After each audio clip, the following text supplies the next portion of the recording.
আমার আল্লাহ রাব্বুল আলামিন বুঝতে পারছেন কেন চেহারা মলিন হয়েছে। কারণ আমার নবী চিন্তা করলেন, মুসা কালিমুল্লাহ যদি 6 লক্ষ উম্মত হয় আর আমার উম্মত তো 6 লক্ষ নাই, ওই সময় তো নবীর উম্মত 6 লক্ষ নাই। আমার নবীজির চেহারা মোবারক মলিন হয়ে গেলে পরে আমার আল্লাহ রাব্বুল আলামিন ডাক দিয়ে বলেন, হাবিব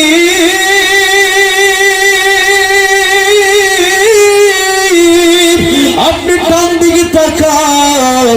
আমার নবীজি ডান দিকে তাকাইলে পরে তাকায় দেখে শুধু মানুষ আর মানুষ দেখা যায়। এত মানুষ, মানুষের ভিড়ের কারণে ডান দিকের আকাশ আর দেখা যায় না। আমার আল্লাহ রাব্বুল আলামিন ডাক দিয়ে বলেন, হাবিব গো আপনি এবার বাম দিকে তাকান।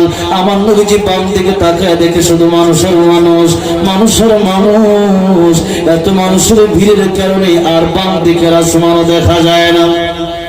আমার আল্লাহ রাব্বুল আলামিন ডাক দিয়ে বলেন, ওগো আমার হাবিব আপনি সামনের দিকে এবার তাকান। আমার নবীজি সামনের দিকে তাকায় দেখে শুধু মানুষ। এত মানুষের কারণে সামনের আসমান দেখা যায় না। আমার আল্লাহ রাব্বুল আলামিন ডাক দিয়ে বলেন, হাবিব আমার বন্ধু গো, ডানে বামের সামনে যত